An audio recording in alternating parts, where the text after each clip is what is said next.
सुस्वागतम प्यारे विद्यार्थी। आज हम पढ़ेंगे मुंशी प्रेमचंद जी के द्वारा लिखित कहानी जीवन में साहित्य का स्थान।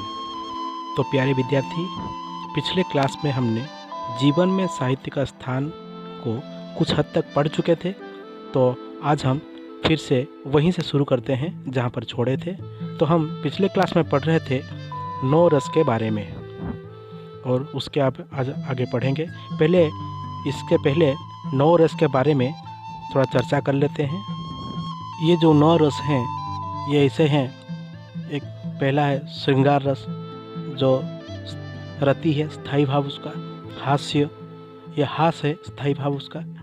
करुण, शोक है, स्थायी भाव उसका।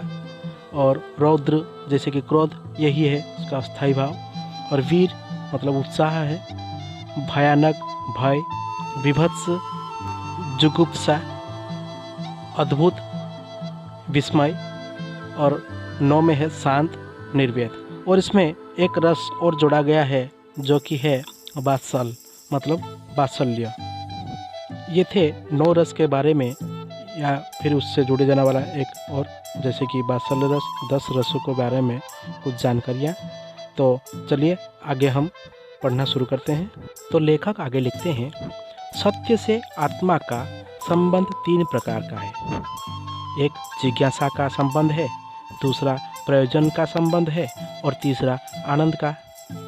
तो यहाँ जिज्ञासा का संबंध दर्शन का विषय है और प्रयोजन का संबंध विज्ञान का विषय है और साहित्य का विषय जो है वह केवल आनंद का संबंध है।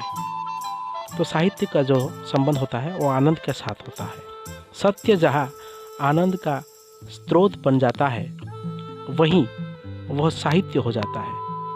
मतलब सत्य जहाँ पर आनंद का स्रोत बन जाता है, सत्य से जहाँ जिसको आनंद मिलता है वहीं से साहित्य की सृष्टि होती है या फिर वही साहित्य बन जाता है। जिज्ञासा का संबंध विचार से है, प्रयोजन का संबंध स्वार्थ वृद्धि से है।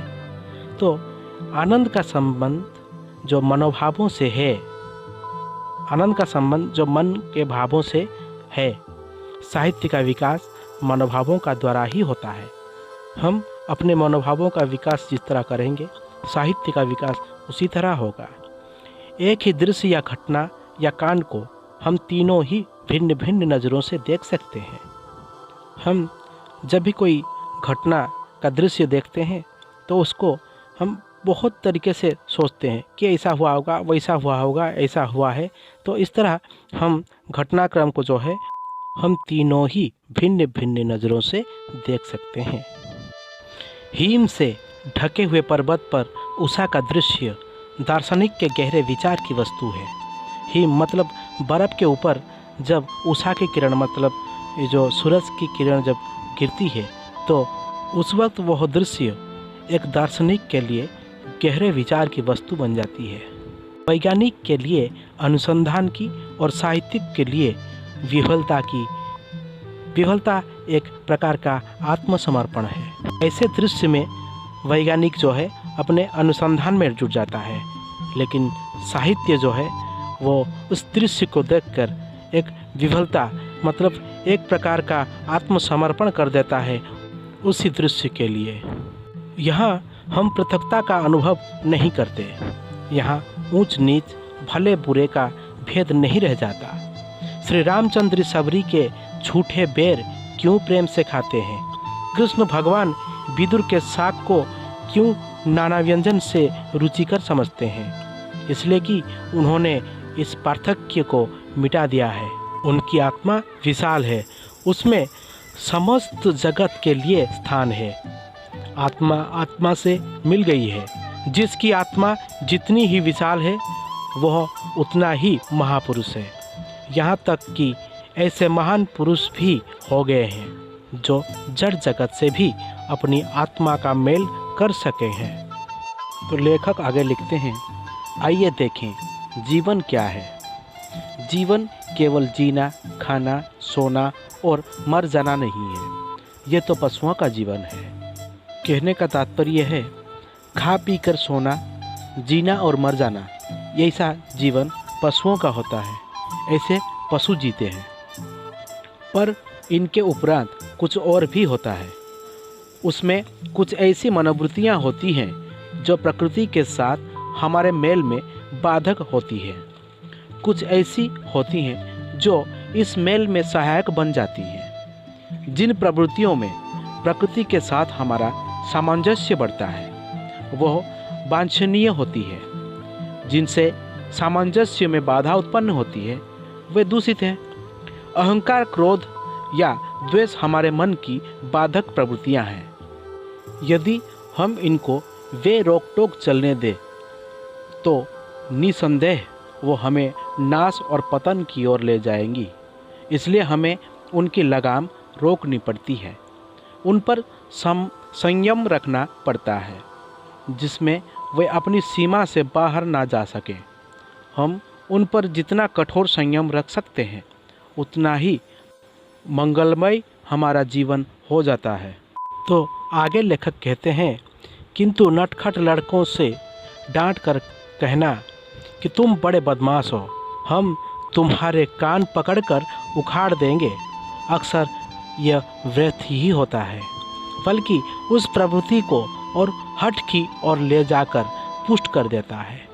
किसी को कुछ डांट कर कह देना ये सब व्यर्थ जाता है, इससे कुछ फ़ायदा नहीं होता है, बल्कि जो सामने वाला होता है, जो सुनने वाला होता है, उसको और हट की ओर जो है ले जाकर उस प्रवृत्ति को और भी तीव्र कर देता है, मतलब उसे और भी हठी बना देता है। तो ज़रूरत यह होती है कि बालक में जो सद्वृत्तियाँ हैं उन्हें उत्तेजित किया जाए कि दूषित वृत्तियाँ स्वाभाविक रूप से शांत हो जाएं।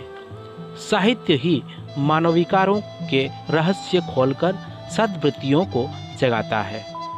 सत्य को रसों द्वारा हम जितनी आसानी से प्राप्त कर सकते हैं, ज्ञान और विवेक द्वारा नहीं कर सकते। उसी भांति जैसे दुलार चुमकार कर बच्चों को जितनी सफलता से बस में किया जा सकता है, डांट फटकार से संभव नहीं। कौन नहीं जानता कि प्रेम से कठोर प्रकृति को नरम किया जा सकता है। साहित्य मस्तिष्क की वस्तु नहीं, हृदय की वस्तु है। जहाँ ज्ञान और उपदेश असफल होता है वहाँ साहित्यबाजी ले जाता है। यही कारण है कि हम उपनिषदों और अन्य धर्म ग्रंथों को साहित्य की सहायता लेते देखते हैं।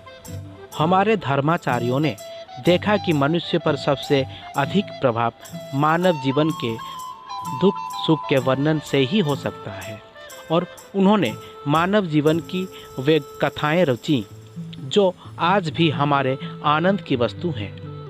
बौद्धों की जातक कथाएं, तौराह, कुरान, इंजील, ये सभी मानवीय कथाओं के संग्रह मात्र हैं।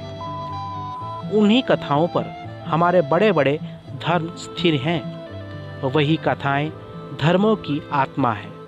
उन कथाओं को निकाल दीजिए तो उस धर्म का अस्तित्व मिट जाएगा। क्या उन धर्म प्रवर्तकों ने अकारण ही मानवीय जीवन की कथाओं का आश्रय लिया? नहीं, उन्होंने देखा कि हृदय द्वारा ही जनता की आत्मा तक अपना संदेश पहुंचाया जा सकता है। वे स्वयं विशाल हृदय के मनुष्य थे। उन्होंने मानव जीवन से अपनी आत्मा का मेल कर लिया था। समस्त मानव जाति से उनके जीवन का सामंजस्य था। फिर वे मानव चरित्र की उपेक्षा कैसे करते? तो प्यारे विद्यार्थी, आज इस विषय को यहीं रखते हैं। आगे का हम अगले क्लास में पढ़ेंगे। तब तक के लिए इजाज़त दीजिए। धन्यवाद। घर पर रहिए, सुरक्षित रहिए।